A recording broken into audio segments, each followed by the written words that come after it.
প্রধানমন্ত্রী আমাদেরকে দেখেন, আমাদের সহায় করেন। ওখান থেকে কেউ স্টিলের স্টিক হাতে কয়েকটা তারা অস্ত্র হাতে ছিল পোলাপানদের মারা আরম্ভ। এই দিকটা 4-5 জন মারে ভিতরে ঘুষা এটা পুরা মাইরা পুরা গেছে গা।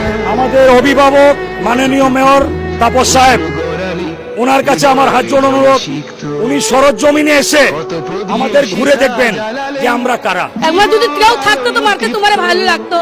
এই মন্দিরে কেউ মারামারি করে আপনি কোন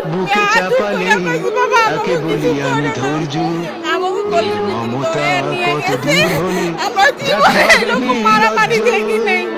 আমাকে বলে এরকম অবস্থা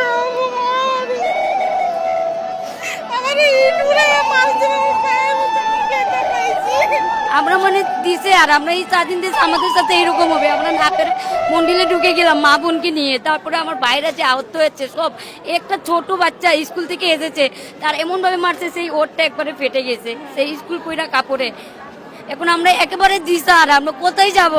মাননীয় প্রধানমন্ত্রী আমাদেরকে দেখেন, আমাদের সহায় করেন। আমি মন্দিরে ছিলাম দাদা, পূজা করতেছিলাম।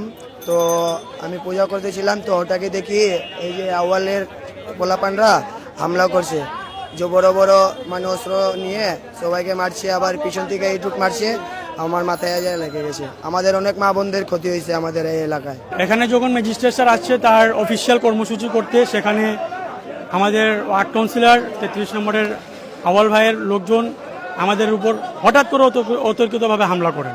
অত্র এলাকার ওয়ার্ড কাউন্সিলর আওয়াল হোসেন, ওনার গ্যাং নিয়ে না হইলেও 150-200 পোলাপান, আগত পোলাপান। আমার এলাকার ওয়ার্ডেরও কম, ওয়ার্ডের হইলো 50 জন, বাইরেগত হবে 150 থেকে 200 লোক।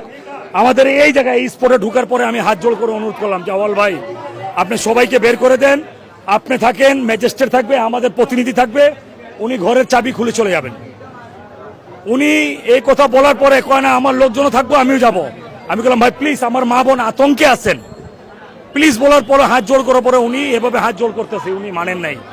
এখান থেকে এই জায়গায় আমি স্পটে কথা বলতেছি, ওনার ছেলেরা ওই যাইবো না কে বাস ওখান থেকে কেউ স্টিলের স্টিক হাতে কয়েকটা তারা অস্ত্র হাতে ছিল পোলাপানদের মারা আরম্ভ। আমাদের দাবি একটাই যে আমাদের এখানে আমাদের অভিভাবক মাননীয় মেয়র তাপস সাহেব, ওনার কাছে আমার হাত জোড় অনুরোধ, উনি সরজমিনে এসে আমাদের ঘুরে দেখবেন যে আমরা কারা। এই হরিজন সম্প্রদায় ছাড়াও আমরা কি বাইরগত কোনো রোহিঙ্গা থাকে এখানে, না শুধুমাত্র আমরা হরিজনরা থাকছি? এই দিকটা 4-5 জন মারে ভিতরে ঘুষা এটা পুরা মাইরা পুরা গেছে গা।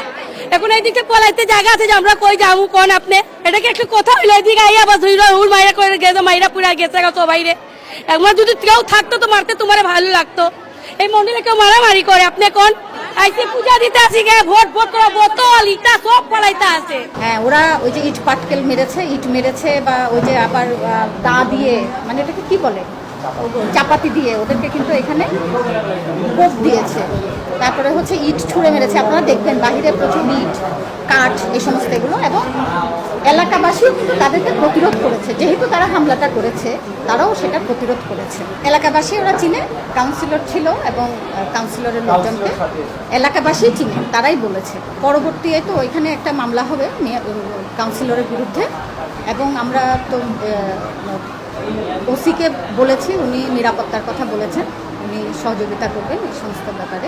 প্রত্যক্ষদর্শী যারা কাউন্সিলরকে চেনে, যেহেতু তারাদের ভোটেই তো নির্বাচিত, এখানে উনি যত ভোট পেয়েছেন তার 80% ভোট এই হরিজন পল্লীর ভোটে তিনি নির্বাচিত। তারা কাউন্সিলরকে চেনে, তারা কাউন্সিলরকে দেখেছে এবং তার নেতৃত্বে, এবং এখানে তারা যেটা বলছে ম্যাজিস্ট্রেটকে জিজ্ঞেস করা হয়েছিল, ম্যাজিস্ট্রেটও এখানে স্বীকার করছে যে হ্যাঁ কাউন্সিলর এই ঘটনাস্থলে উপস্থিত ছিলেন। আমার সংগঠনের পক্ষ থেকে আমরা আমাদের যারা এখানে আছে, যেহেতু তাদেরকে নিয়েই তো আমাদেরকে সামনের দিকে আগাতে হবে, তারা কি ধরনের পদক্ষেপ নেই আমরা মনে করি যে এখন থানায় এই বিষয় নিয়ে মামলা করতে হবে। এবং যদিও প্রশাসন আমার মনে হয় না এদেরকে কতটুকু সাহায্য করবে, অবশ্যই সেক্ষেত্রে আমরা যদি এরা কোর্টে বিজ্ঞ আদালতে মামলা করতে চাই আমাদের সার্বিক সহযোগিতা থাকবে।